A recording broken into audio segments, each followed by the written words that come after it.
Hey everybody, this is Matthew Krause, and you are listening to another episode of the podcast Working Drummer. You might notice a little bit different sound from my intro and my outro. I'm on a 2.5-week tour, and I am trying to produce some podcasts while I'm on the road, so I'm in a hotel room speaking into an SM57, which we all know works great on snare drums, but not so much for speaking into. Today's episode, I get a chance to sit down and talk with drummer David Parks. Many musicians, drummers, and just overall fans have known David as the drummer for Locash Cowboys. That was his gig for over 9 years. Since he's left that group, David's been super busy working with many other artists, and most recently Casey James. David is also the co-creator of the Nashville Drummers Jam. They had a 2-page spread in Modern Drummer not too long ago, and they have a show December 14th coming up here at the Exit Inn here in Nashville, Tennessee. As always, you can go to workingdrummer.net where you can find out more about this podcast and other podcasts we've produced. You can find us on iTunes, Instagram, Twitter, and Facebook. Any comments, questions, or other things you guys want to add to the dialogue is more than welcome. We always like to hear from you and keep the conversation going. So here is David Parks. We both have been flying, so this is crazy. You know, I flew in late last night, and we're just getting just all this stuff together. When I got up, this is awesome. You don't live in Nashville. Well, I split my time between Nashville and my children live in Cincinnati. So, like, when I'm off, I'll go there as much as I can, but I'll stay down here sometimes to do work or whatever. So I split. I'm living partially in Nashville and partially in Cincinnati. So, but this works out great, man. Yeah. So I'm glad because when I got up for lobby call today, that was so long ago that I forgot that was today. Tell me what was today? What happened? So you flew from? Give me a second. I was in Maine. I was in Portland, Maine. Really? This morning at like 3 a.m. I was in Portland, Maine, like 2 days ago. Really?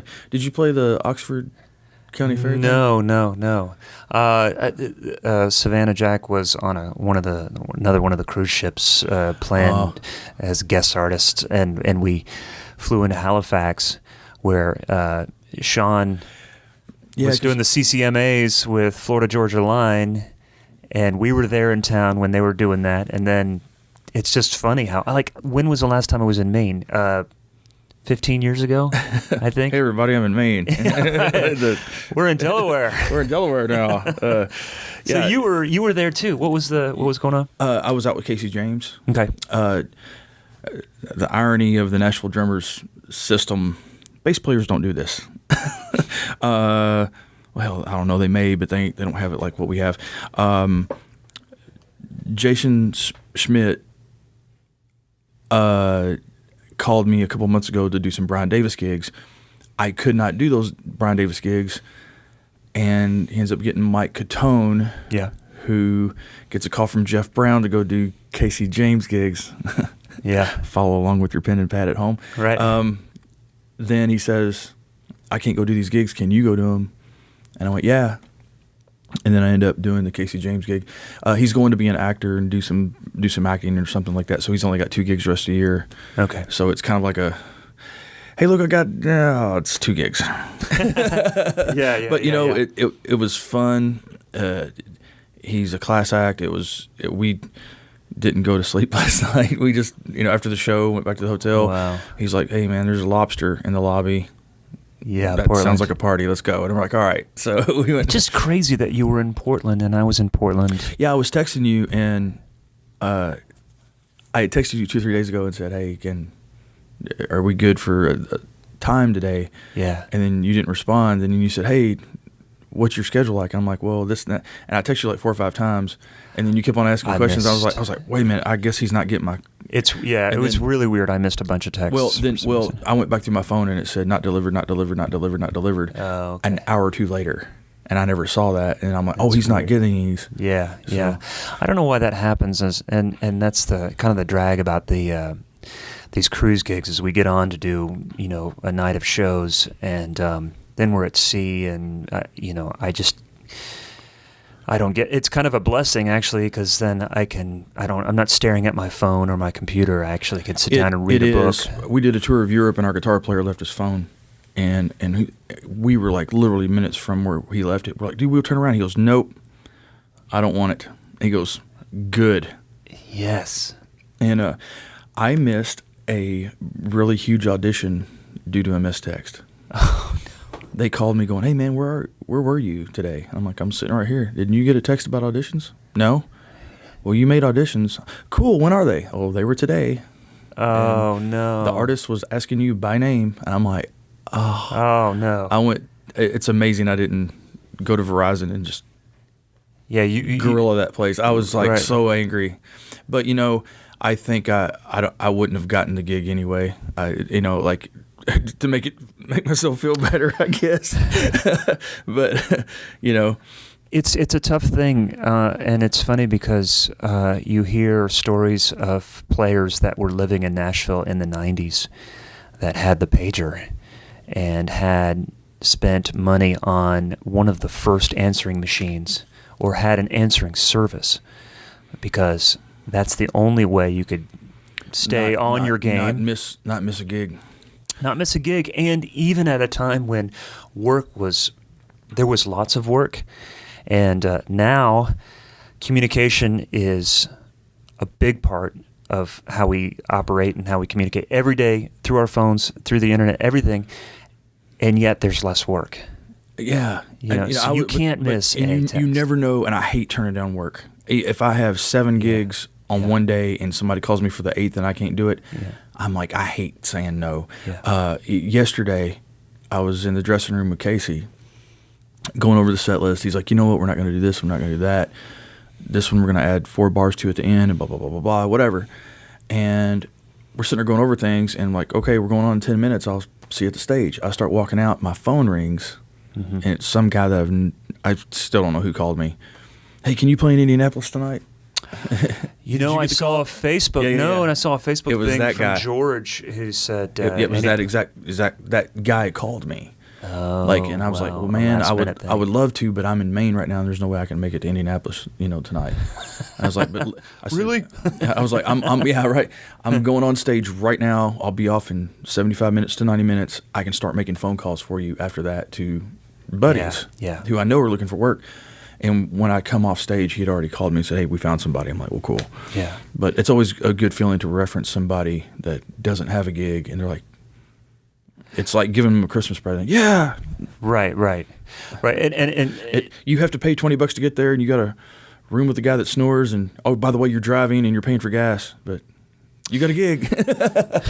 Hey, if you don't have something, then that may be the perfect opportunity, and you never know where those can lead. And everyone's in different situations, and some of us can't afford to turn down those opportunities, as awful as they may seem, or it may be completely different than the gig that you had for 5 or 10 years. And if you're starting over again or doing whatever, I'm very fortunate. Or if you're starting, period. But I'm thinking of, I'm anticipating our conversation, and I'm kind of thinking about the gig that you had with Locash. Oh, yeah. For so many years. But before we get into that, I wanted to ask you how you kind of talked about how the Casey James gig came about. And we talked with Jeff Brown a while ago, and he that was a great gig. He enjoyed it. He enjoyed Casey's music. But what was it? What did you do to prepare for that? Did you memorize? Was there time for preparation? Was there charts? Jeff Brown is very thorough. He passed down to Mike Catone. Yeah. A sheet of songs, and like, here's the intro, here's the way this goes, he'll do this he'll vamp here. So he get a lot of really good notes. But as in any other artist gig I've ever done, we usually go do a rehearsal, especially for a sub gig like that, and they didn't want to rehearse. They were like, yeah, we've seen you play, you're fine. I'm like, hold on. I think rehearsing is more of it's more of an exception than the norm, it seems. Yeah, I pretty much just I locked myself in a room Thursday because I had other gigs between the time that I got this call, sessions, other things I had to rehearse for that day, or like got a gig on Broadway that night. I did last Wednesday, and I walked in. I was like, I have no idea what we're getting ready to play right now, but I got like a set list that morning, and I'm like, okay, well, I can do this and that and the other. So I did have time, but it was only so many hours a day. But in between, I'm one of those old school guys that actually burns a CD. Yeah. And I put it in my car, and when I'm driving, if I got a 2-hour drive, 4-hour drive, 30-minute drive, if I'm going to the store, I'm listening to a song and letting it sink in. Yeah. And I wanted the CD to be in order of the show as much as possible because, when you listen to like Creatures of the Night, the next song is whatever, that song. When you put order. those songs in order, it does help. Like, it gives you that anticipation of the flow of the show. Like, what's coming up. That's just great. because you've been listening to it. Flow of the show. There you go. And I'll sit down and chart something if I got time. Yeah. And then I read over it, wad it up, throw it away, chart it again. If you want to learn how to spell a word, you write it 7 or 8 times, whatever, you chart that son of a gun over and over again until it's just like so stuck in your head. Because I was like, I don't want to go up there and mess this up. Casey, we haven't even met them yet. Yeah. I met them at the airport, and my phone was dying, so I called Dino, the band leader, and said, hey, I just landed, my phone's dying, where do I meet you? And he said, well, we just landed too, see a baggage claim. Yeah. And I'm like, cool. So I went down there and started searching for a charger. Casey sits next to me. Right. He's got his headphones in. I extend my hand out. And I'm like, hey. And he's looking at me like. And you are? Yeah. He's thinking I recognize him from, TV or something. And he's like, yeah. And I went, I'm your drummer. And he's like, oh, I thought you were flying in tomorrow. And I was like, no, that's next week. Yeah.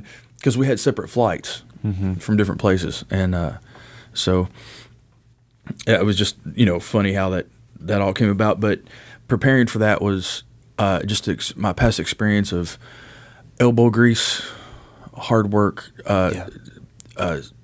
self-discipline on, I'm locking myself in this room right now, and this is all I'm doing. Yeah. Like, it's time to go to work. Yeah. And not just show up and play 2 and 4. Right. And little bitty things, and I think Casey and the guys in the band really appreciated that. Oh, of course. A couple I think times they always do. And of course, I don't want to let down Jeff Brown or Mike Catone because it's their butt on the line too by going, here's the guy we recommend for the gig. Yeah. You don't want to make them look bad because they're not going to get a call back for themselves or a recommendation. Yeah. Oh, man, that last guy you recommended. I think a lot of players fail to see the connection and the benefit of covering your ass on certain gigs and getting the best player for the job, regardless of whether it's going to make you look bad or not. I mean, I've heard many people say, get somebody that's better than you to come in and cover you. And I think that works in your favor for so many reasons. I've done a gig for many years, and the players in the band really know my playing. They know my feel. They trust me. They don't even turn around. They know my feel. And I've had great drummers sub for me in the past. David Black, Lee Kelly. These guys come in. They're great. Eddie Bell's been my number one guy for the last 3 years. The thing that's great about these guys is they come in and they kill it. They do a great job. They've got great feel. But because they're not me, it puts the rest of the band out of that comfort zone. And it doesn't matter that David's going to have something that he brings to the table that I don't do. That's just the icing on the cake for them. But the fact that it's not me, they're nervous about that. Right. Casey, like we went up and did a... I don't know if that makes sense what I'm saying. Yeah, I know exactly what you're saying. Casey said, he said something about that, exactly what you're saying. We were... The headlining band had went over on their sound check or whatever, so it was time for us to go. Sons of bitches. Right. You bastards. You know who you are. Mitch. Now, anyway, I said Mitch. That was the drummer's name, not what you think I just said. We had went on stage and like, hey, we've got some time before doors open. I know a lot of artists that don't want to do anything when a crowd starts coming in. Well, the crowd started coming in. We're up there rehearsing. Like, he's like, hey, what are you feeling comfortable with? Let's do this. Let's do that. Hey, you know that song? All right, I'm going to do a blues song, and it's going to be in 6/8. Let's just follow me. Cool, man. And so he was... I told this to Casey yesterday. I said, you're not an artist. You're a musician. You're one of us. And he goes, that's the best compliment you could have given me. Because we sit there and rehearsed all these songs, and he goes, well, let's try this one. Let's try that one. And there's a song he's got called Kill Your Love. And he does it on like a little bullet mic, like off center over here, you know. Oh, no. And it's a real groovy tune. And he turned around and smiled at me a couple times, and we went backstage, and he goes, man, I love your feel. He goes, cool. He goes, I'm not going to lie to you, I was scared. I was nervous. I met you last night for the first time. I don't know what. He goes, I've seen you play before and blah, blah, blah, blah, blah, whatever. But until you're in that setting, you go, it's a tightrope, and then, oh, hell, he's got it. Yeah. He goes, now I'm totally comfortable. Yeah. So what you're saying is, it doesn't matter who you are. It didn't matter if you bring in Greg Bissonette or Buddy Rich. Yeah. Out of the grave. You could, have the best drummer in the world. It's not you. Yeah. Only you play like you. Yeah. And that's what those other musicians know. Mm-hmm. And it's not about being good or better or worse. It's different, and it's that flavor. It's different. Changing the flavor of Coca-Cola will freak out a nation. And some people are going to really love the new thing. Except when Bill Cosby promotes it. The new Coke. That's right. And there's stuff that you can bring to the table that Jeff or Mike maybe don't do, and they're going to have something unique to them that any artist is going to maybe gravitate towards and say, well, I like this drummer because he does this, he does that. So the takeaway for me on a lot of those things is that if I don't get a call or if I don't get an audition, sometimes it has more to do than your abilities. It has to do with maybe what the person is looking for. In Nashville, in a player. It could be something as silly as a haircut. Yeah. I've seen people get fired literally over a haircut or something. Could you describe the haircut? I mean, well...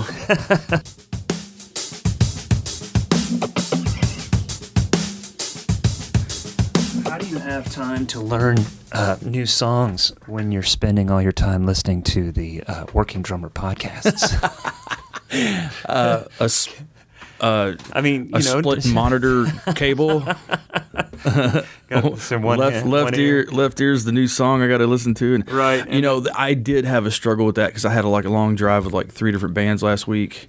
Yeah, and I was driving myself to all the gigs because I was with one band one night, one band another. Sure. So I was responsible for myself, and it does get.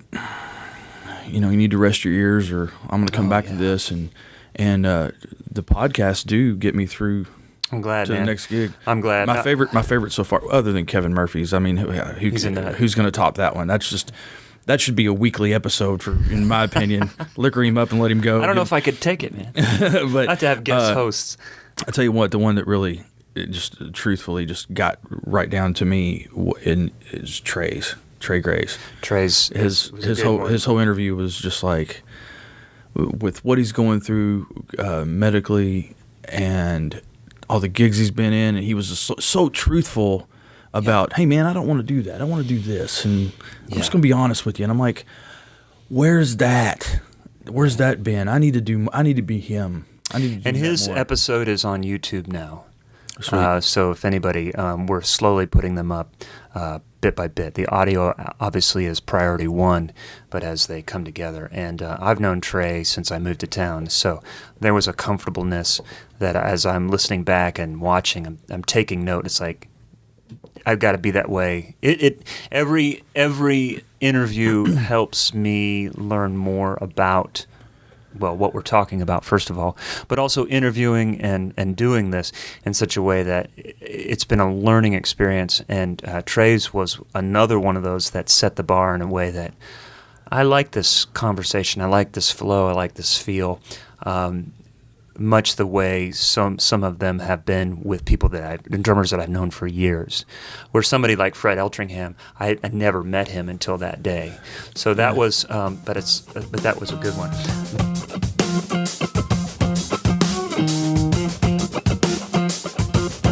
So you've got 2 gigs with Casey. So how are you managing the rest of your year? Or is there a plan? Or my phone number is sure. No. That's a people thing, know how to get a hold of me. I've been really fortunate when the Locash thing for me came to an end, because that was like a steady. I couldn't do anything else. I got calls for sessions, calls for other gigs, and you couldn't plan anything because their schedule isn't set here to here like everybody else does. Yeah. They take gigs as they come as well through the booking agent, and they do everything. I remember for 3 or 4 years we did 200 gigs a year or more. Yeah. I mean, they gave Kenny Chesney the hardest working act of the year, and we were all like, oh, whatever. Like, because we had that beat. I mean, a lot of us went through divorces and just, trials and tribulations or whatever because of the road. And then now to go from that steady work, work, even in December we were working 15 days. We were working, man. Yeah. And then all of a sudden it comes to an end. I'm sitting at home going, well, now what am I going to do? Now, you could be depressed for about a minute. Then you have a lot of friends call you. My phone lit up. Yeah. I had Kevin Murphy, Miles McPherson, Travis McNabb, some really great guys who, again, back to the podcast of this drummer club that we have. Mm-hmm. It's an unspoken, which is why I came up with the Drummers Jam. But you had some guys call you and give you like a little brother pep talk and, hey, you're down, but get off your ass. You're going to be fine. 3 days later, Eric Brittingham calls me, for the bass player from Cinderella. Okay. And this is a guy that I went to go see when I was a teenager. He's a rock star idol to me. He was on my wall. Yeah. And all of a sudden, I'm in a band with him now, and I'm like, I'm going to be okay. Yeah. And then you realize you do have friends, and you do have people who are looking out for you and that are really your friends, and that you would take a bullet for, and vice versa. And that's where the passion lies in this whole reason why I'm even sitting here right now. Yeah. So you get a phone call here, a phone call there. Next thing you know, somebody needs a sub, or you're going to go work. You're kind of back in the mix. You create your own work. Right. It all comes down to that question again of people come up to me, how do you do what you do? Well, I made a decision just to go do it. Yeah. Whether, as you know, yeah, you at some point you decide, well, I'm going to be a drummer for a living, and whether that means starving through the winter months or doing whatever, and never being too good to go do anything. Mm-hmm. I'll play Broadway for $50. Mm-hmm. I'll play I've played a stadium in front of 20,000 people one night, totally rock star, getting in a limo, living your dream. The very next night, playing somebody's 50th wedding anniversary, where everything you do is too loud, it's raining, and you're only making $75. But you know what? I made $75 that night, and I played drums. Yeah. So I create my own schedule. I'm blessed enough to be in demand by certain few bands that really want me because I was on their record, or I'm their first call, but they understand that I have to go do other things. So you're juggling things again. Yes. Maybe the way you were. Well, let's back up just a little bit and tell me or tell listeners about the Locash gig. And you did that for a long time, and you were people associated you with that gig. So could you maybe tell? I was a side man for them. I started in 2006, and Chris and Preston were DJs at the Wild Horse, and they were line dance instructors and all that stuff. And the band I was in, I was playing for an artist named Phil Vaught locally. Yeah, I think everybody's played for him. You go through that. Yeah, his name was so familiar. Welcome to Nashville. I might You're be going to the be Phil one Vaught. guy. Yeah, here we go. I know Phil Vaught. Yes. So I was playing for him, and I did a lot of road work before that, but ended up working for him. We were doing like week-long stints at the Wild Horse, you know, doing the, Monday, Tuesday, Wednesday, Thursday, Friday, and going on the road on the weekend. And Preston and Chris saw me there, and we exchanged numbers or whatever. And time goes by, whatever. I'm not with Phil anymore. I'm sitting at home. My phone rings, and it's Preston. He left me a voicemail and said, I wish I still had this voicemail. We joke about this still today because I'm still friends with the guys, you know. Yeah. And he says, hey, David, this is Preston with Locash Cowboys. I really need a drummer this weekend for 3 dates. I promise you I'm not going to ask you for one more minute. 3 days. Mm-hmm. I don't know if you're out with... I see where this is going. Whoever, whatever. If you're out with Bon Jovi or if you're out with, Booty and the Blowhose band, or I don't care who you're with. Love that band. If you can't do... I'm starting a band called that right now. If you can't do this, please give me a guy that can. And I was like, all right. Well, it was my birthday weekend, and my wife at the time didn't want me to go. She was like, no, you do not. It's your birthday. And I'm like, this is work. Yeah. It's a gig that could lean. Right. I want to play drums and make money.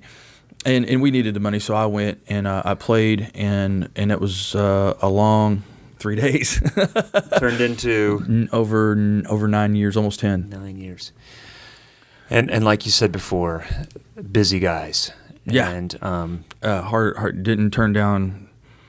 Right. Didn't turn out a gig. Yeah, and they've had some relative success with singles being cut by Keith Urban and Kenny Chesney. No, Keith Urban and Tim McGraw. Tim McGraw. And you guys have done some videos, or you were on some videos that they had done. On the Here Comes Summer, I'm the blurry guy in the background. Gotcha. And on the COUNTRY, I'm the guy in the mask shirt for like a real quick minute or a second. It's like, don't blink. I'm the slow motion guy for like the very, very end. So you gotta watch the whole video.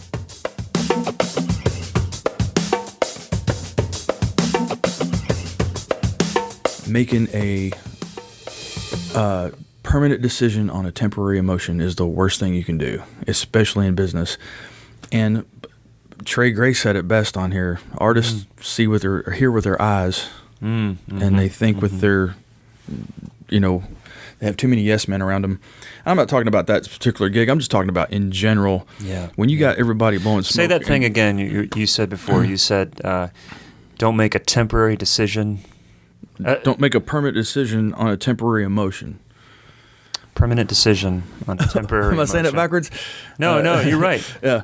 A permanent choice on your emotion. You should never make a business decision on an emotion. You should never make any decision off an emotion. Oh, yeah, well, the heck with that guy. Well, bye. Yeah. Or,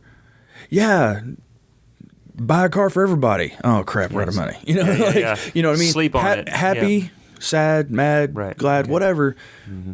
Let's think this through. Right. And a lot of artists don't do that. And so it was all, back to your original question, it was always a worry. It was, you never knew. Right. Because you were disposable. Disposable as the Coke can they just got through sipping out of. And I'm not talking about anybody in particular. I'm just saying that's just the nature of this business. I think that's an important point. It's not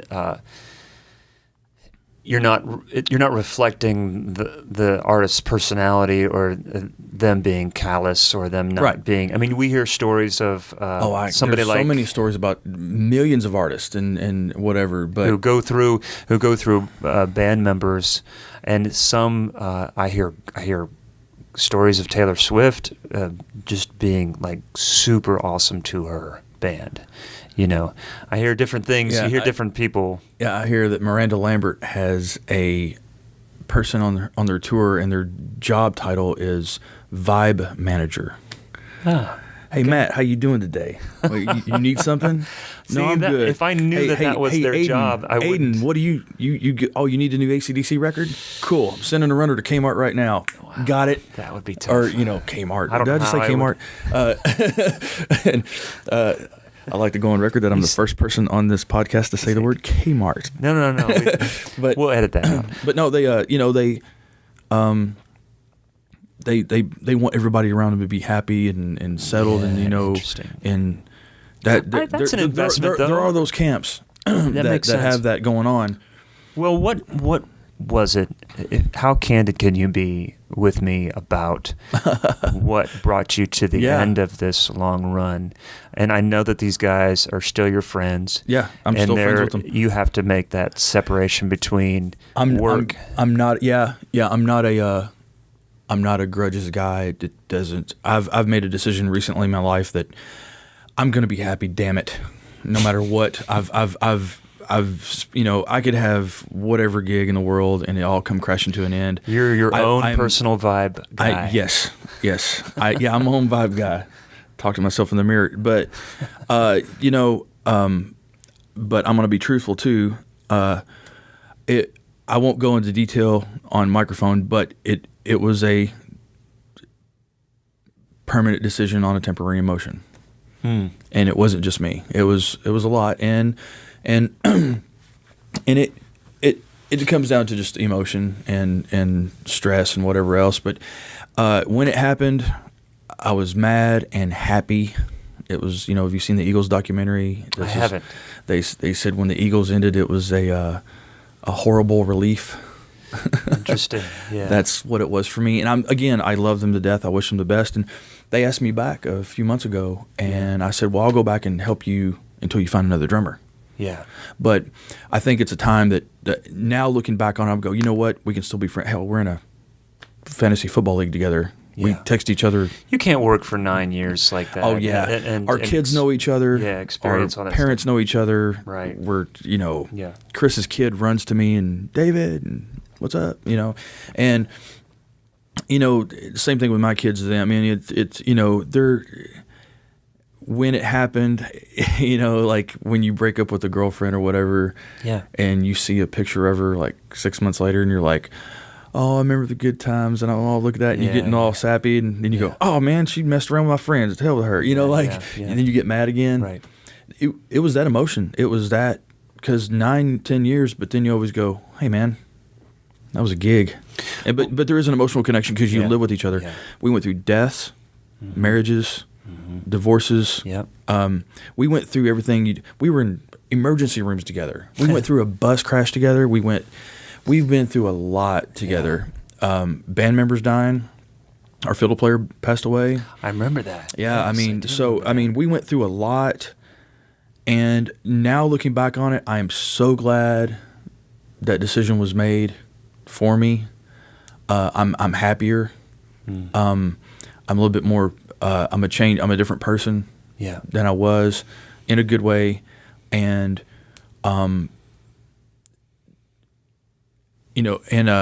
back and playing with them, I think when they asked me to come back, I said, well, I'll go fill in. Yeah. It was good just to be around them and be like, I'm not in the band anymore, but I'm here helping you out, and we can be bros, and there isn't no... Right, but there wasn't an underlying pressure or if a band stress. Meeting happened, I was excluding myself because I'm just a fill-in guy. Yeah, hey, leave me out of it. Yeah. Well, and I think one of the things that I wanted to talk to you about was this situation, because we talk so much about how to get gigs and how to find work, and that is all important. But as you go through your career, there are times, and even David Northrup talks about his work with Travis Tritt, and he loved that gig so much. He liked the experience, but there was something after 9 years where he felt the spirit going away in that gig, and something told him it was time to move on. Yeah. And we didn't get into details, and I don't think there was really anything to talk about besides that. And I'm not asking you to divulge any dirt on anyone, because I think you've established you've made it clear that relationship is intact, and that's right. That's and, great. Everything on mine end is clean, so I'm cool. I'm like whatever. Well, if somebody's listening to this, as respect, yes, you don't want to go trash somebody and whatever, because you're not going to get called back from anybody on that. Number one, and number two, it's just not the right thing to do. You're right. You just go, you know what? We're going to leave that skeleton in the closet, and is what it is. And hell, if it was that damn bad, I wouldn't have went back out with them and played with them, and I wouldn't be friends with them now. So, yeah. But because there's players out there that are in a situation like you were in that are struggling with what to do next. Yeah, and, or maybe they're in a bad situation and they don't know if they have an option. And I think I know players like that right now, ironically, that have been calling me and texting me going, what do we do? What do I do here? And I'm like, you're not going to find an island until you jump off that boat, because you're not going to be hungry enough for it. Make yourself available, put it out there. Hey, you might have to swim for a while. You might get a nip from a shark every now and then. I'm totally talking in metaphors. Enough of the metaphors. I know people hate my metaphors.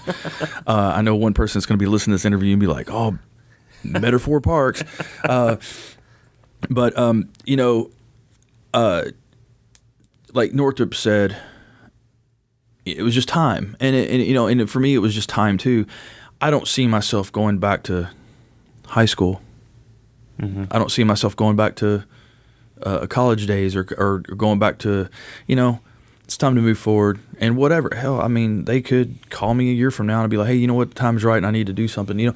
I'm not saying I want to do that, but I'm just saying, like, I'm not blocking anything out. But right now, I declined working with them again, because I was like, being over here is exciting and doing different things, and it was just time to move on. And what did you do after you left the gig to reset and make sure that people knew you were available? It was a mental thing to just mentally reset and go, okay, well, now I've got to start not learning the same 90-minute set that I've been playing for the last, however many years.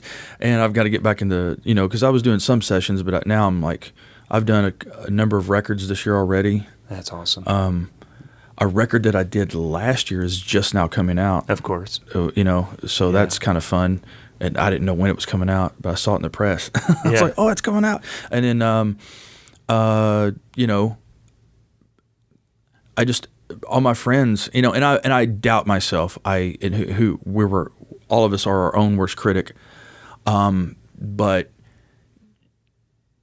you just put it out there and go, hey, I want everybody to know that I'm not tied down over here, because there come a time where we work so much as like, well, don't call Parks because he's on the road. You have to let people know you're available.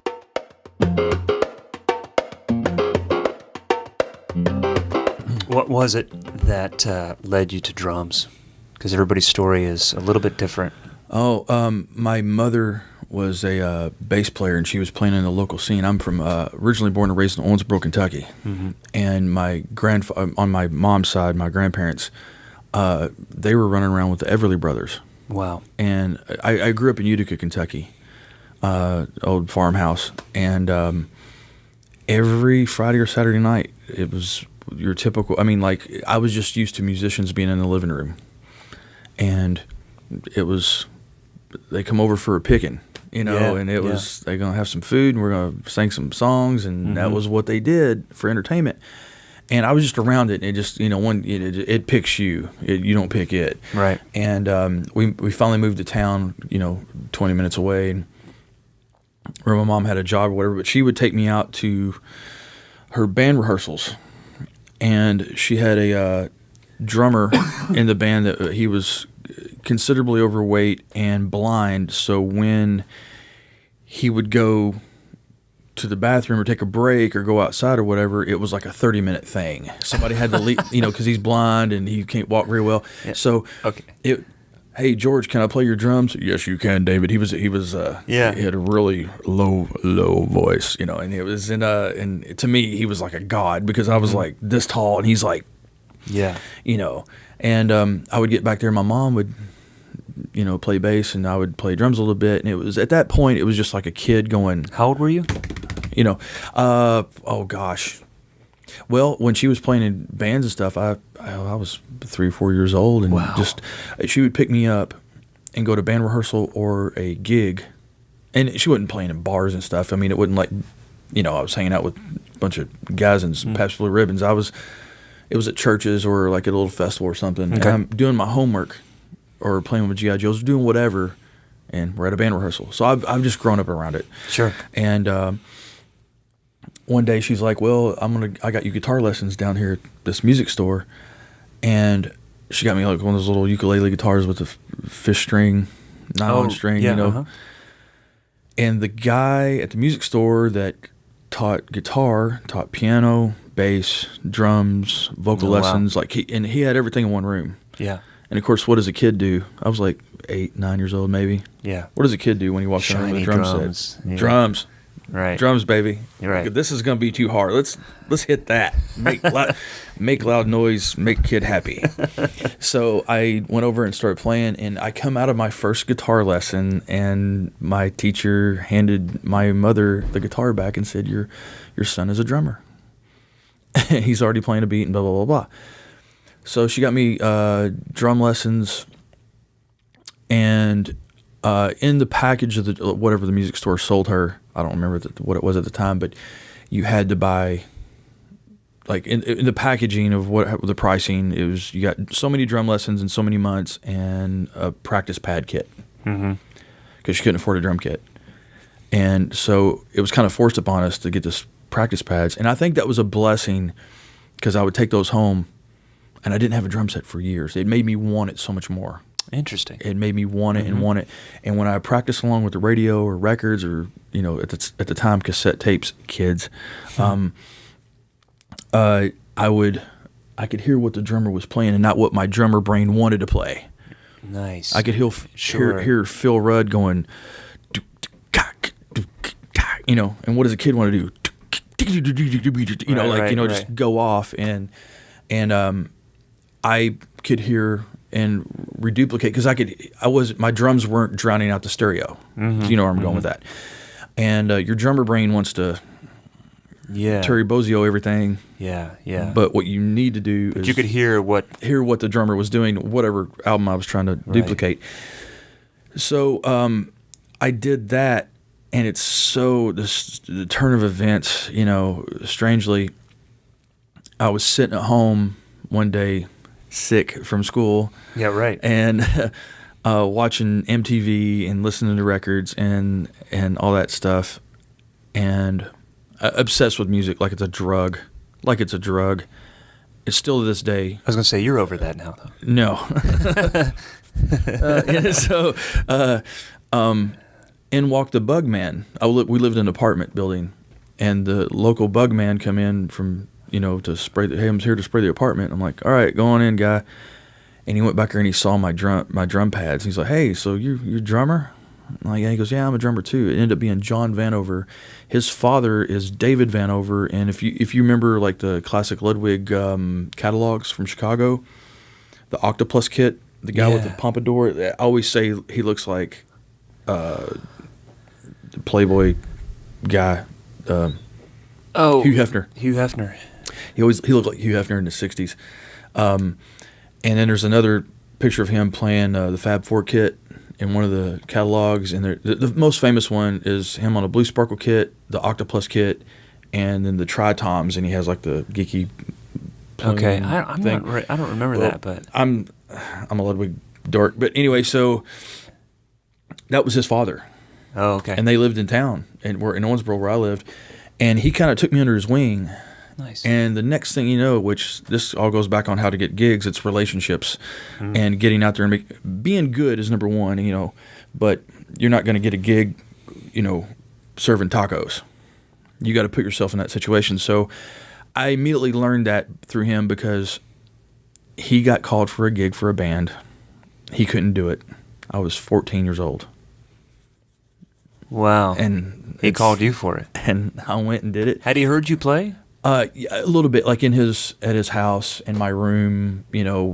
He took me under his wing. Him and his father did, and I have learned so much from them. And are you guys still in touch? That's awesome. We're really good friends. That's great. And he introduced me to people like locally, like some of the bigger drummers in town, like Mike Smith, Kevin Schrecker. These are all in my world. My drum stars from my hometown. Like these are. I think we all have those. Yeah. My little personal list of badasses that I still view as.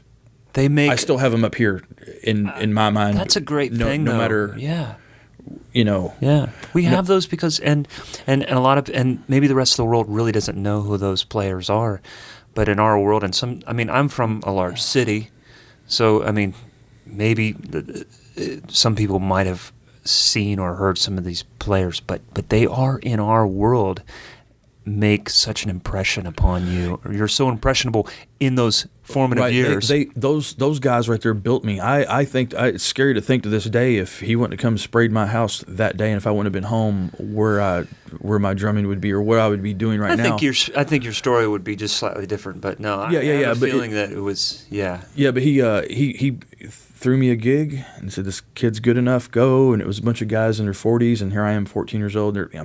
I can't imagine playing with a 14-year-old right now. The guys that, God bless the guys that gave me a chance. So I don't know, man. I've seen some YouTube videos. Well, today, yeah.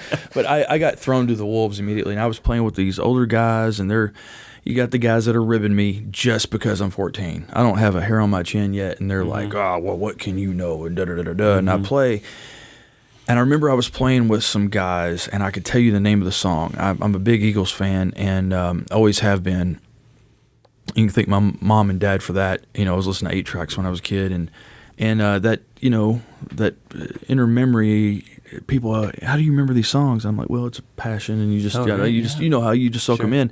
And I remember we were playing "Tequila Sunrise" by the Eagles. I was 13, 14 years old in this rehearsal room, and everybody else in the room is the next closest age to me was like 35, maybe 40, and everybody else is 50 or 60. And there's a specific, all those Don Henley parts, you can't just fake that stuff. There's certain hi-hat patterns that he plays that are sometimes 2 measures long, and the next 2 measures is another pattern, and then another 2 measures and it's real intricate stuff, and it's not hard to play, but I think there was attention to detail in the studio. Very, very, very detailed stuff. And I played a few detailed parts. Yeah. I don't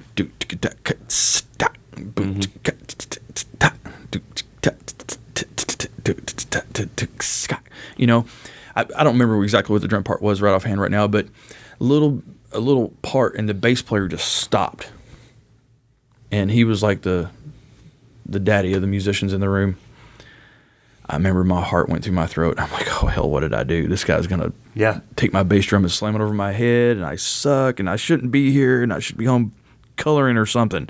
It's not this. The other kids are out playing basketball. Why am I doing this? And he had on like aviators, I'll never forget. And he just stopped, and he lit a cigarette, took a drag off of it, looked at me and just, how old are you again? And I'm like, 14, sir. Voice is cracking, whatever. He goes, you need to get out of here. And I was like, oh, man, I almost started crying. I was like, man, this guy hates me. I played something wrong. He goes, I'm not meaning this room. He goes, you need to go to Nashville. He goes, because I've worked with so many drummers that played that song for years that have never got that part right. And he goes, and here you are 14. How in the hell could you know about the Eagles or Don Henley? Yeah. And I was like, whew, right. He was going to kill me. Yeah. And, but, you need those. That was an important I was thrown to the wolves on all that. And I went out there and I just started doing it. And I knew that's what I want to do, come hell or high water, mess up or greatness. Either way, don't care which. I'm having fun and I'm doing it. And this is what I want to do. So I played my local scene and become like a decently in demand drummer locally. And then that led to what led to eventually was a 50s and 60s show band called the Vandals had played the Executive Inn Rivermont, which the Executive Inn was like for our city to have national acts every weekend was wow. Any given weekend you could just go see a band. And I was playing a car show outside with one of my local bands that I used to duck beer bottles with. And at this time I was 18, and Steve Chandler, who does a lot of local sessions and stuff, and great engineer, great person, he was in the showroom lounge running front of house, and our power went out But now, looking back on it, thank you, God, that this happened. Power goes out. Something that insignificant can change the course of history, because I ran inside. They said, hey, somebody needs to go get Steve or one of those guys to send a power guy out here, because now our power's out and we got a car show going on. We're trying to play. And David, you're young, you run. And I'm like, and I remember there was a soda machine next to the monitor board, and I was like, I'll go because I'm thirsty. I'm going to go get a Coke. Yeah. And that's really the reason I ran in there. And I ran in, and there was 2 drum sets on stage. And they were auditioning one guy, and I didn't know. I was like, why is there 2 drum sets on stage? And that guy is totally not with the bass player. And they said, they're auditioning drummers. And my lead singer looked over and goes, dude, you ought to go up there. I'm like, man. You were in the middle of a gig. I'm like, there ain't no way. Well, I wasn't thinking that because the power was out, right? Yeah. Nobody's playing right now. So they were like, you ought to go get an audition, And I said, well, I'm not that good. They can have anybody they want. They're auditioning. Look at all these guys in here auditioning. I'm not a hair on anybody's ass here. And then my singer said something that stuck with me to this day that drove me. He goes, what's the worst that's going to happen? Right. What are they going to do? Say no, and you're going to go back to your life? Yeah. 10 minutes of your life? And I'm like, yeah. You know what? You're right. I'm going to go up here and audition just for the hell of it. Cut off a finger. And I went up here and auditioned. I got the gig.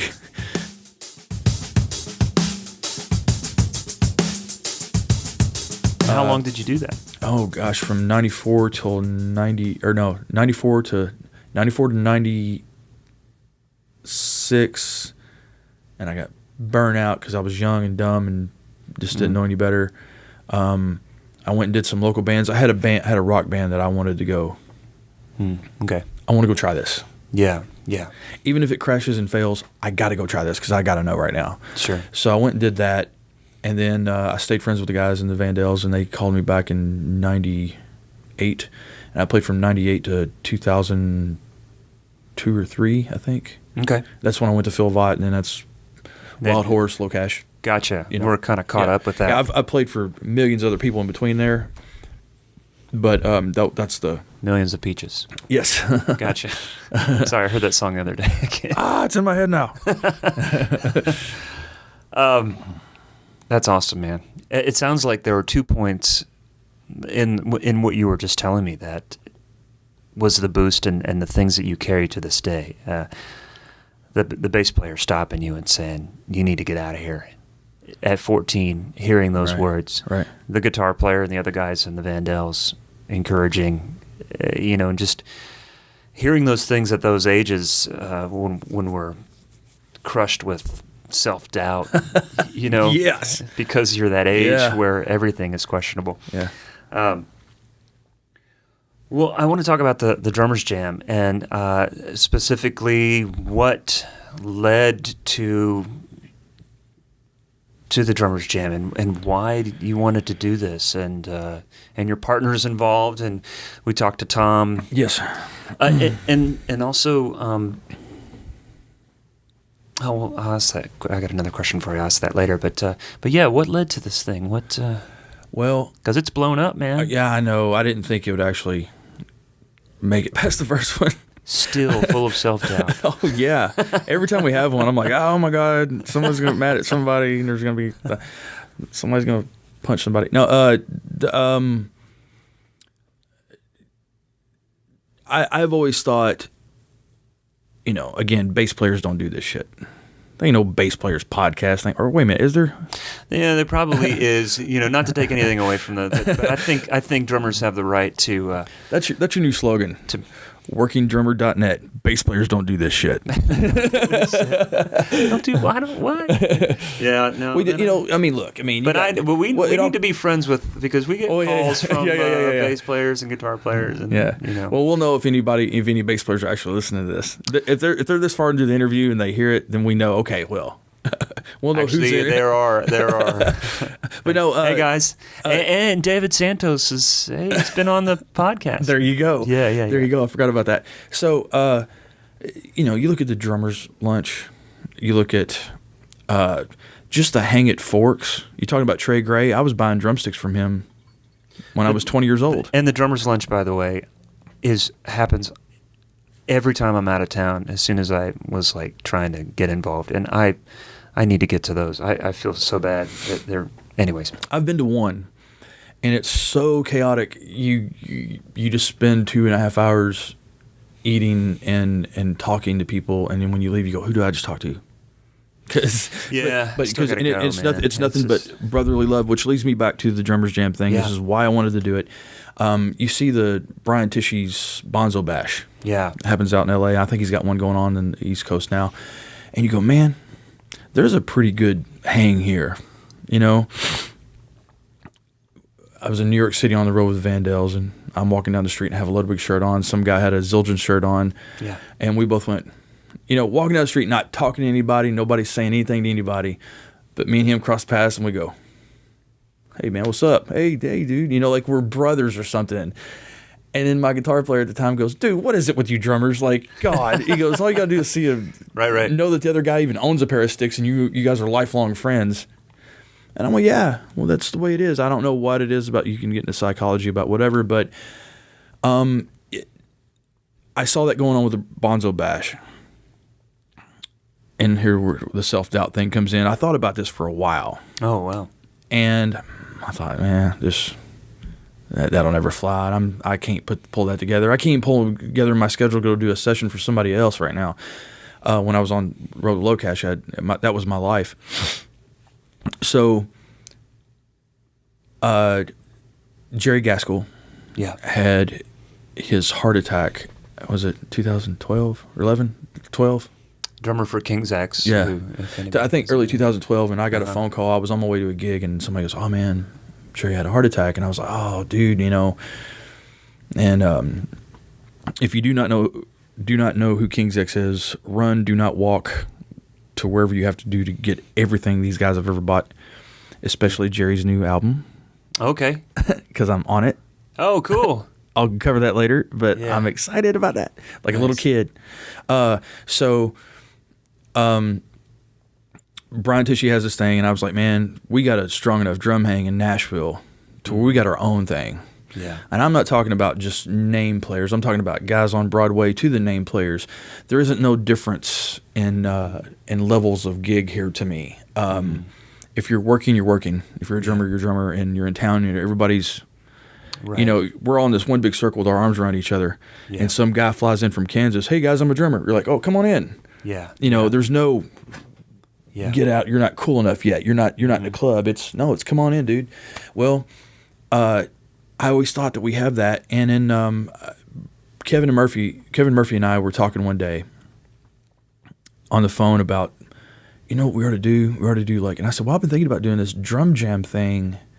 Maybe this will be the first one for Jerry.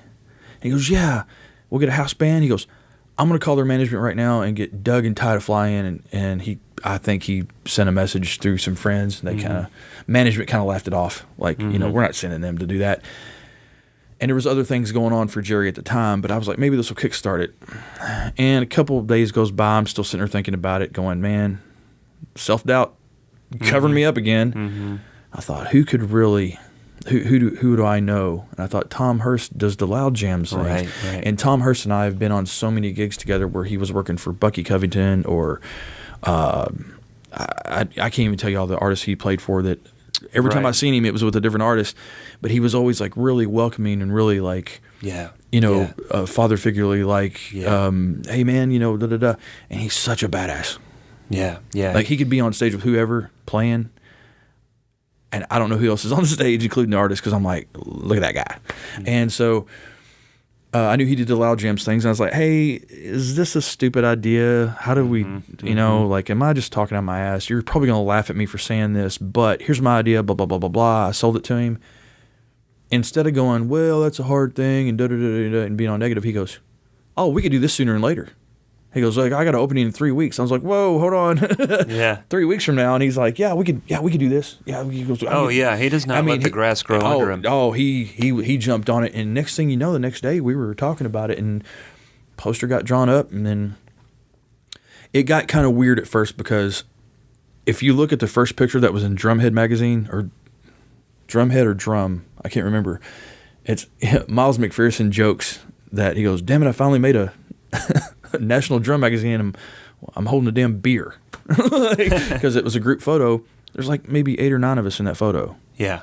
Now you need a wide angle lens to get us all in. Yeah, it's true. And so you did meet a little bit of, what is this? I don't know. Maybe like anything that starts. Maybe I'll come out and check it out. Sure. And da da da da da. And you got guys that wouldn't return phone calls. Yeah. And now. And what year was that? When? That's what I was trying to think of. 2000. I want to say 11 or 12. Maybe I think it was 12. You guys have done 6, and coming in December. Yeah, it'll be number 7. December 14th is the 7th one. But the first one was for Jerry. Yeah. And we went ahead and, I was like, let's send him a check from this.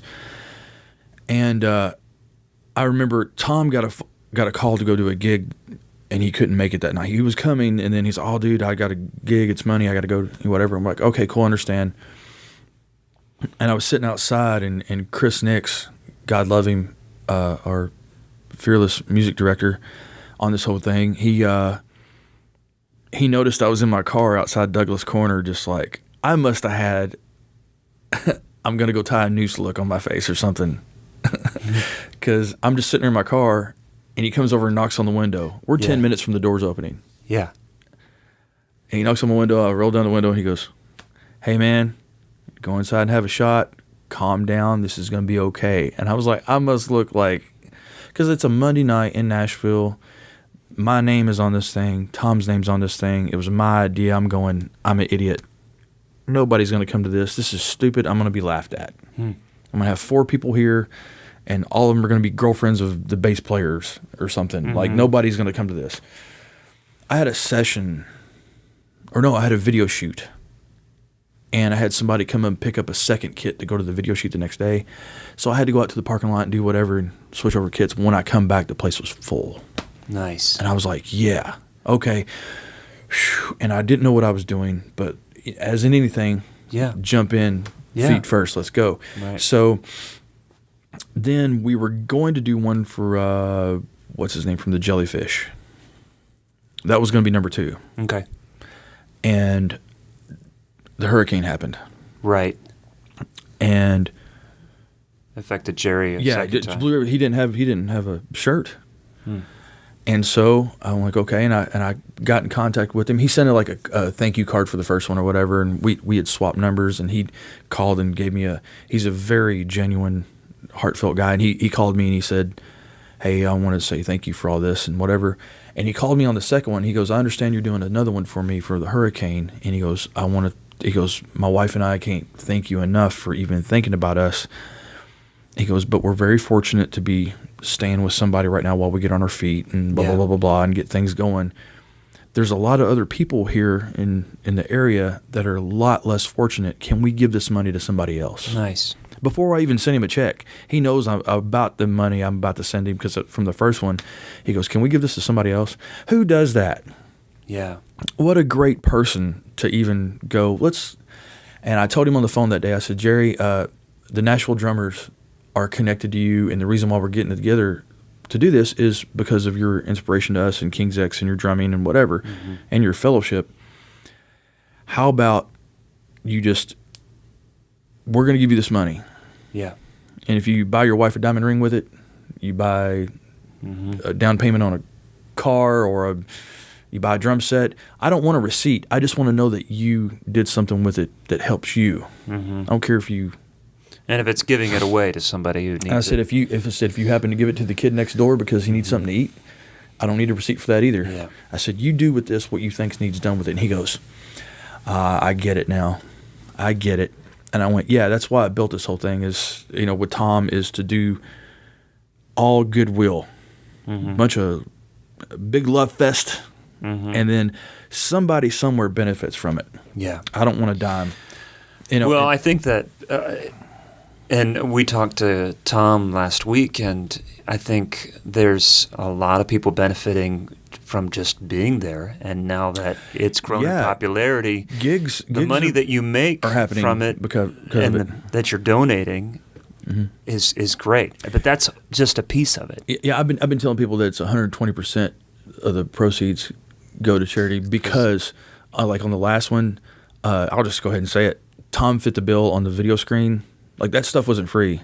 Like it costs to put these things on. Yeah. And at the end, when we go, here's your money back. Like I've bought things, supplies and whatever, and Tom rents this or rents that. And we both look at each other and go, that's for charity. And we just throw it out there and we never recoup what we initially put in. Sure. You know, so 120%. Yeah, 120% going out 10%. to charity. You know, and Tom's been. This would not be happening without Tom Hurst. Yeah. There's no way it could happen. I'm not that person. He's a freak, man. Dude, he's a machine. When it comes to organizing things and just doing everything at once. Yeah. So at what point did you think this thing it's got feet? It's moving. It's like we can do more of this. Well, I mean, this was only the second one. Yeah. We at the second one at the time, we learn each time that we do one, and Tom and I always swear that we're going to have a meeting before a meeting about a meeting that we might want to meet about a time that we could get together and talk about maybe having a meeting about the next one. That never happens. Yeah. It's still this day. We swore to each other, like, all right, look, nobody do anything until we get in a room and have coffee or bourbon or both and go, okay, here's the outline, ready, go. Now they book themselves to the point to where some people are getting upset that they're not being asked, or hey man, why didn't I get a call here, or what, or whatever. Right. Well, that's and I keep on telling everybody, nobody was left out on purpose. It just went from like Chris Nix sent me a message on the one before and said, "All right, guys, is everybody ready? I'm going to send out a text right now and see who wants to." Yeah. And hey, David, go ahead and pick your song for the Stuart Copeland one, and Tom, you pick yours. 30 minutes later, he goes, all right, we're at 27. We got to cut some guys. And he goes, that escalated quickly. Oh, yeah, by the way, you don't have songs yet. He goes, that escalated literally within an hour, we had more drummers than we could. Than you needed. It would be a 4-hour show at that point. So it's like, and we think about that. We can't, it can't drag on. And but the third one was a Jeff Porcaro one. Okay. And Tom and I will talk. We'll go, like him and I just, because Chris is not a drummer, and Chris Nix. So we'll go, hey, who do you want to do next? Whatever. Number 3, or no, I'm sorry. Yeah, number 3 was Jeff Porcaro. And Tom just like a rocket. Bam, things start happening. George Lawrence is involved now. We're going out here to rehearse. We're doing this. We got these background singers. We got this. I mean, it became like, it was freaking awesome. But you couldn't fit another. Do you feel like that was the third one, you guys are like, okay, now we know what we're doing? It became like, oh shit, we've created a monster. Yeah. Like, not like, oh yeah, it was, oh shit. Like, okay, this is out of hand now. Yeah. So that became, and we had a lot of learning curves on that one. Every one of them we do. Okay, next time we're not going to do this. Next time we're not going to do that. Next time we're not going to announce who we're saying we're doing one for. It's all hush hush stuff. Right. So we're doing that kind of thing now. But the third one really, man, it was just. I wish it would have been somewhere. Nothing against Douglas Corner. Mervyn and those guys have been so sweet to put us there and let us do that. But the fourth one was a John Bonham tribute, and it just got so. There were so many people outside. Yeah. You couldn't fit anybody else, and it was uncomfortable. I was going back and forth to give away prizes that like Ludwig and Zildjian and Evans and everybody donates, and I was running outside of the building because I couldn't get through the crowd to get a prize. Oh, wow. To go back and say ticket number 1, 2, 3, 4, 5, 6, 7 won a snare drum. I couldn't get through the crowd quick enough, and I'm like, all right, we have to move it. And we said, well, let's do one more at Douglas Corner, and that was the John Bonham tribute.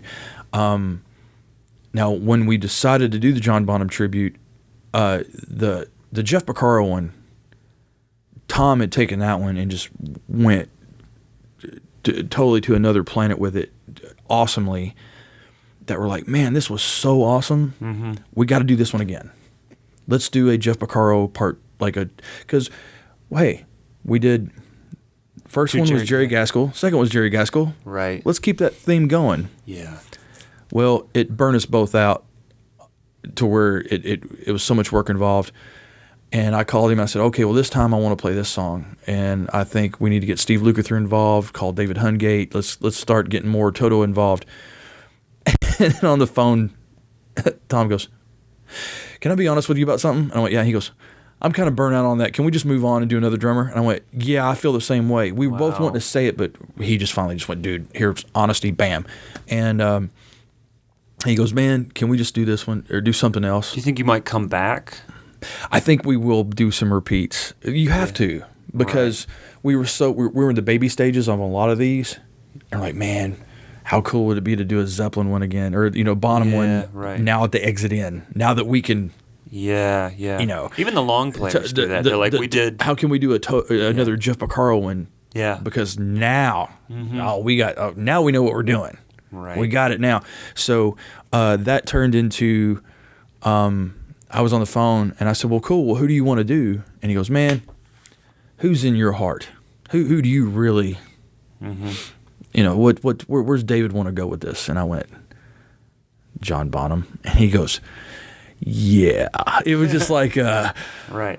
Oh, hell yeah. Like it felt right. It didn't feel like we had to sit there and pick and da-da-da-da. I think I rattled off like 3 or 4 names of drummers. And when I got to Bonham, he was like, dude, oh, well, there it is. Right. So, in all these, by the way, we'd have all supplied a drum kit. Like Dave Northrup brought his kit for the Porcaro one because he sets up like Porcaro. For the first one and the third one or fourth one, I brought my kit because I had a Vista Light Bonham type set, even with the 3 rings on it and everything. Yeah. So that turned into that, and then we announced at the fourth one that number 5 was going to be a Neil Peart one. And I remember, I wish you could have been there. Right, tell me the story of what Kevin Murphy said when you guys announced Neil Peart was going to be. It's loud and everybody's 5. Drinking and being rambunctious and being boys. And somebody there, I don't know, goes, Neil Peart, who's going to supply the drum kit for that? Yeah. And Kevin goes, everybody. Everybody on that side of the room, bring your even number toms. Everybody over here, bring your odd number toms. Everybody bring their cymbals. right. Sure. We were going to, and I was really like, okay, well, we're just going to have to jelly bean this. Like red tom, blue tom, green tom. But you didn't have to. No, I had my drum rep at the time, and he still works for Ludwig. Tim had come in, and he brought a snare drum down for that one. And some of the guys from Ludwig were in town, and they support me. They treat me like I'm Alex Van Halen or Ringo Starr or somebody. They really that's awesome. Just go overboard with me and treat me way better than I actually deserve. But they brought down a snare drum to give away, and he came up and he's like, "Oh, Neil Peart, huh? Like, let's, look, can I supply the drum kit for that?" And I'm like, "Yeah." And I thought he was talking about something that he had at his house because he mentioned something about it. I was going to say, that was your reaction? Yeah. I was like, yeah, dude. I'm like, great. If you want to, because I'm not going to go, bring it down. I'm like, because people say they're going to do something and then. You're right. You can't. Yeah, I can't. I'm not holding you to it right now. Mm-hmm. And then we had a meeting about Ludwig stuff or whatever, and it was a dinner, and it was just me and him, and he said, Tim O'Neill is his name, and he says, so. And this is after we've already paid the tab. We're getting ready to leave. And he goes, so what are we going to do about this drum kit for the Neil Peart Nashville Drummers Jam? And I said, well, I don't know. I guess, what do you have? Mm-hmm. Like what kit do you have at your house? And he goes, well, it's not so much as what I have, but what I can build. Yeah. And I'm like, really? Yeah. And he goes, I'm thinking of the Hold Your Fire tour, the Presto era, white kit. Uh-huh. And he goes, I'm thinking we could do that kit with this tom. Late 80s, early 90s. The concert toms and the gong drum, kick drums. And I'm sitting across the table from him with my jaw on. I was like, are you really you going to do this? And he was like, yeah, is that okay with you? And I'm like, I can't speak right now, but I just started doing this. Yes, please. And I'm like, yeah. And so so that day I had a meeting with him. I was like, I really want you to get on Sarah Tomac and Kevin Murphy because these guys need to be on with Ludwig. And so I went outside and called them immediately. I was like, hey, call this number. You're on with Ludwig, da-da-da. And welcome to the Ludwig family. And they're building the Neil Peart kit. I was like a little kid. Yeah, that fire I had never went away. Right. So they built the kit, sent it in. We rehearsed with it, set it up. Vintage logos, made the drum heads that you've seen. Yeah. And those were fantastic. Sabian sent in some cymbals for it. And Sabian even went as far as to go, because I was like, I always want to get the artists involved as long as they're alive. Jerry was involved with everything. Of course, Bonham's gone. So is Picaro. And Neil Peart is the most reclusive. I know. Right now he's on the side of a mountain somewhere eating granola, saying no autographs, please, and and reading a book. And so writing a book. Right, both reading one and writing one. But he, I was like, there's no way to get in contact with him. This is not going to happen. And he, Sabian, what's his name? Chris. Yeah. You asked me too fast. Yeah. Stanky. Yeah. Chris Stanky. Yeah. So God bless him. I said, well, is there any way we can get Neil to sign like a poster? I wasn't thinking. Yeah. And Chris hangs with Neil. Yeah. Well, this is so funny the way this went down. He goes, because I said, this is to raise money for charity. Yeah. I said, we have fun and we get together and we get. You didn't tell him that Charity was your girlfriend. No. Oh, you mean actually Charity? Yeah. Are we talking about the Wild Stallion here? No. Or Crazy Horse. I'm sorry. Not Crazy. Wow. Hold on. So, whoops. So, no. We had talked, and he agreed to send in some of the Neil Peart Paragons because we were like, that would be only appropriate. Yeah. And we do get shit from people about, he wasn't a Ludwig player. He plays DW now. Da, da, da. Well, hey, look, guess what? Ludwig supports me. Who is giving you a hard time? Really? Drummers from not local drummers. But when they see advertisements and it's starting, it's in Modern Drummer magazine now. Yeah. You get comments you get your little trolls on Facebook. Oh, okay. All right. Mom, make me a Pop-Tart. I'm being a badass on Facebook right now. Yeah. Those guys. All right. They don't need any more minutes. Right. We'll move on. So, but anyway, they had, we thought, well, it's only appropriate. I'm a Zildjian endorser, and they've helped out a lot, but we were like, well, it's only appropriate. It's a Paragon. It's his signature symbols. Let's do that. And if Chris can help. And so Chris said, look, I'll have him sign a splash symbol to the winner of the drawing. I said, well, cool. Send it to this address. I'll give it away that night, and I'll take a picture with the person and send it in to you for your records. And he says, no, Neil will not sign something and just put it out for whoever to own it, or to the highest bidder on eBay or something. Because that's what's going to happen. Right. So he goes, send me the winner of the. Put up a little flyer, something saying you're going to win an autographed splash symbol from Neil Peart, personalized. So let's say that, your wife won it. Mm-hmm. And she doesn't want it made to her. She wants it made to Matt. Mm-hmm. To Matthew Krause or whatever. And let's say she wanted to surprise you for Christmas and not give it to you that day. Or mm-hmm. like, hey, I just won you this. Mm-hmm. And totally flip your lid. So give me the name of the winner. Yeah. Give me the name that you want it on the symbol. Address, phone number, email address, and we'll send it to that person. So a woman had come up, a buddy of mine had come in to do my merch stuff for me that night, or not merch, but was it Grace? Yeah. Yeah. DeSanto? Yeah, Grace Santos. Santos, that's right. Yeah. So I've known Grace for years. Well, that's so funny because a buddy of mine was back there doing tickets for me, and I was going back and getting a ticket every now and then, and he goes, man, I gotta go pee and I need to grab something alcoholic. I gotta go get a drink right now. Can you cover for me? And I said, sure. And she had walked up right then, and I sold her a ticket. And that was the only ticket I sold all night. That was the only time I exchanged money with anybody because a buddy of mine was in charge of doing the prizes. And she comes up, she's like, hey, da-da-da. I said, well, and she went, and it was like, we have intervals every time of buy 2 for 10, right, 4 for 20, or whatever, like 5 for 20 or whatever, like it doubles. And right at the last minute, she goes, you know what? Here's an extra whatever, double that for me. And I gave her a bunch of tickets. I went, here, good luck.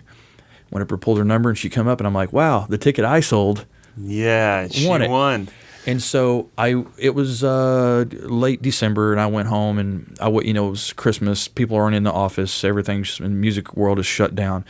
And so I waited until early January, and I said, hey, Chris, because I don't want the email to get buried. You guys handed her a cymbal, though. No. No? No. Okay. No. I basically just got her information, Gotcha. And we became Facebook friends so I could follow her in case I did lose this, like, hey, stay in contact with me. You're going to get this cymbal. And so she ended up getting in contact with me. Here's my address. Who's her. I said, well, who do you want this made to? She's like, I want it made to me. And I'm like, cool. So, hey, Chris, this is David. Here's the winner, blah, blah, blah, blah, blah. There you go. Please let me know when that's sent. I need to confirm with the winner, and so I don't want this coming back on me. And because you're scared at that point of if something else falls through, it's going to look bad on the Nashville Drummers Jam and sure. Tom and I. And so I said, he replied back immediately, this works perfect because I'm having dinner with Neil tomorrow night. And of course, even though you're the Sabian rep, do you really know when you're going to see Neil next? It might be a year from now. Yeah. It might be 2 hours from now. Mm-hmm. And it, so it could have been a while before the cymbal was delivered. The timing was great. Oh, it was perfect. Drummer. Yeah, and right. so, Right. so he goes, this is perfect. I'm having dinner with Neil tomorrow night. I'll have him sign one at dinner. Yeah. And so I half-assed jokingly went, well, can you send me his fork or something, or have him sign the napkin he uses because, he's awesome. And he goes, I'll have him send him. I goes, I'm already ahead of you. I'm taking one to have him signed to you too. So on my wall at home, I got to David, Happy Travels, Neil Peart. Oh. And every time I go downstairs, I'm like, That's awesome. like a little kid. That's awesome. And then it continued with number 6 when we did the Copeland one. Yeah. He sent in a video. I don't know if you've seen it or not. I did. It's on after YouTube. we briefly talked, and that was awesome. He sent in a video, and he was being quirky Stewart. Yeah. And so each one, I've got a letter out that I just got a confirmation yesterday for number 7 that a letter has been delivered to the artist that we're doing a tribute to for him to be a part of. I actually offered him, I said, look, if you send autographed whatever, right, drumhead, drumsticks, poster, snare drum, whatever it is you decide you want to contribute to this. I gave him the history, photos, right, letter. It's like, this is legit. This is real. Look, modern drummer, boom. Right. And if you send something, we will contribute number 7 to the charity of your choice.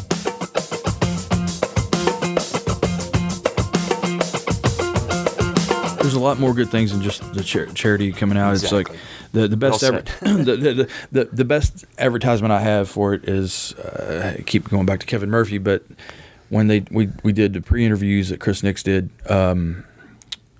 leading up to the Neil Peart number 5 jam. He was talking about if you can be in town for this, like we don't ever get to see each other. Mm-hmm. Like, we all have our own families, we all have our own whatever. The only time we get to see each other is at something like this. Right. So if you can come to this, come, because we get to all go be dorks and bro hugs and, and, that kind of thing. But another thing that's coming out of it that I'll see it, oh man, the rehearsals are the best. I wish you could put a video camera. We're gonna try. Yeah. Well, you're going to. I forgot about that. Yeah. I wish some of the past ones would be like the rehearsals and the sound checks, and it would have to. A lot of it have to be bleeped out. But it's funny. Like, it's everything the drummer fans and fans of music would want to see. It's so entertaining to see all these guys and being goofy and whatever. But you see people in a room that are meeting each other for the first time. Yeah. And they're huge drummers or bass players, and they know of each other, but hey, they're swapping numbers. Then 2 weeks later, you hear that they're doing a gig together. Yeah, yeah. Because they met that day. Right. The first one, it was the second one. first one or second one, Miles McPherson, Philip Schaus said to me, if you don't invite, you got to get Miles in on this, because if you don't, he'll probably cry. Like, because it's a King's X thing. Well, his dad, he's like, hey man, my dad plays guitar. Can he please play on the songs that I play on? I went, yeah. And so for the first time in like 15, 20 years, they haven't played together. Oh, wow. That's and that cool. happened at the Drummers Jam. So that was special. That was like really cool. And then I remember being at Brent Irving, one of my old bass players at the time, at the first rehearsal at Tom's house. He goes, Dave, even if the show doesn't happen tomorrow, even if it gets canceled, whatever, look at this room right now. Look at the people in this room. Yeah. This is cool. This would not happen in any other scenario. Well, it's got to be no surprise to you that if somebody isn't on the bill or doesn't get called for that particular one, they're like, why not? I want to be in there, man. There's been a groundswell, and there's been a vibe that you guys have created that people want to be a part of it. I think the That's vibe a really cool thing. vibe is something that was always there.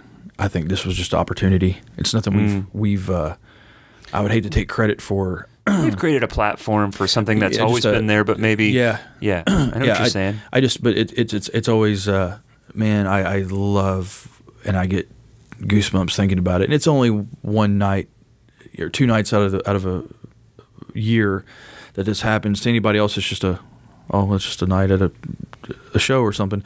But to me, it's like, look at what's going on in the room, the backstage area. Are you kidding me right now? Yeah. And I know gigs that are being like offered to other players. Hey, that bass player is awesome. Like let's grab him, and, for this next gig. And I've never, hey, what's your number? That kind of thing. So it's good to see that kind of opportunities arising. I mean, and because I become friends with Jerry Gaskill. Yeah. As a result, wow.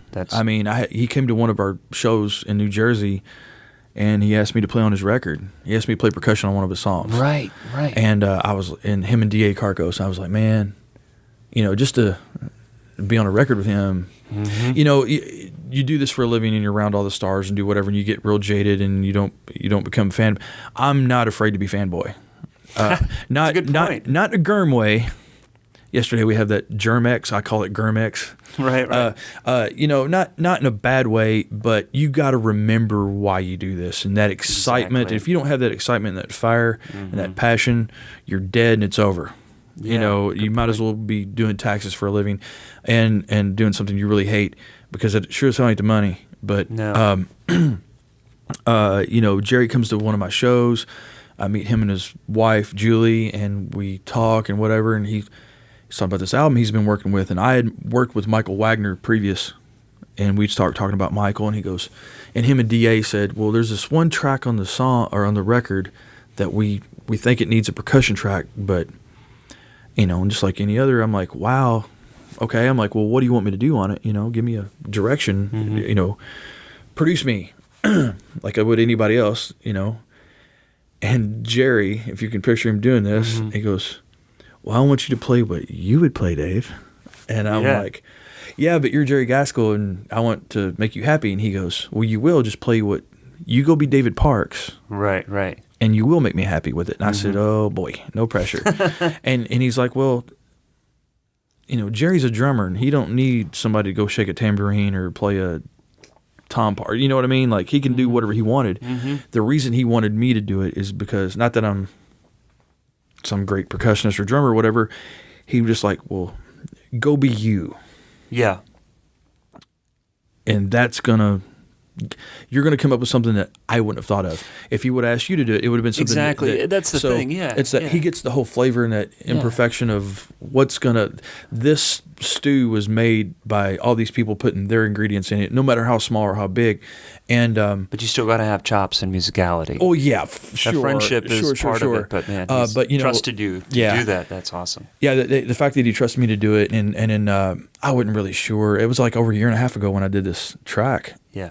And then last week it came out, Rat Pack Records and the new Jerry Gaskill album, and I was like, I'm gonna be honest with you, as I'm telling you this right now, I don't remember the name of the track that I played on because it was a year ago.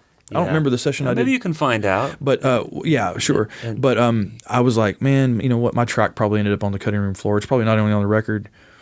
And then the ad came out, the poster, and boom, Matt Farley, D.A. Carcos, Matt Gray, David Parks. And I was like, wow. I was a little kid. I went from 39 to 9 because I went, and there's a lot of guys in Nashville that's too cool for, I'm on that record. Man, just to have my name next to Jerry's or be in that capacity, man. Or being Matt Farley, those guys, they are so good musicians. And to be even included in a whatever, I'm just honored. December 14th. Because this interview is definitely coming out long. Oh, yeah. December 14th. So, mark it on your calendars, kiddies. Yeah. Exit In. Great venue. Great. I love having it there. It's, ample room backstage, ample room out front. Great. I love that venue. Yeah, check it out. It's going to be awesome. Yeah. David, I appreciate you, man. Yeah, great being here. Honored to be on this after all the play. Like, what am I going to do after Kevin Murphy, Trey Gray, and Greg Morrow? What do I got to say? What the rest of us appreciate it. Thank you, man. Yeah, Dave. Thanks, man. Great interview. Thanks for sharing all the stuff that's been going on with you. And thanks for getting Working Drummer Podcast involved in the Drummers Jam coming out December 14th. Dave and Tom have asked us to get involved, and we're going to do whatever we can to share the information with you and do some behind-the-scenes video and during the show, backstage video. And we're very excited and very honored to be asked to participate in that. Again, find us on Twitter and Facebook and all that good stuff, iTunes, where you can subscribe, and YouTube. I failed to mention that in the intro. Thank you, Mike Jackson, for helping me put this out.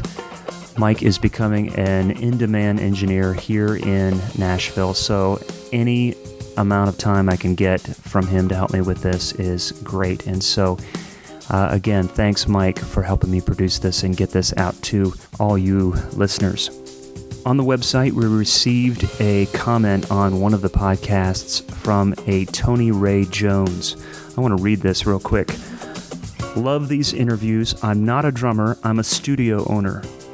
Thanks for doing this. Very informative. Thanks, Tony Ray. Thank you, Tony Ray. I appreciate that. Guys, you can send comments, questions, Facebook, on the website, Twitter, anything, iTunes, comments you can leave there. That's always super great. Hopefully we'll see you December 14th at the Exit In here in Nashville. Come and say hi to me, and I hope to see you around. Thanks, guys. Bye-bye.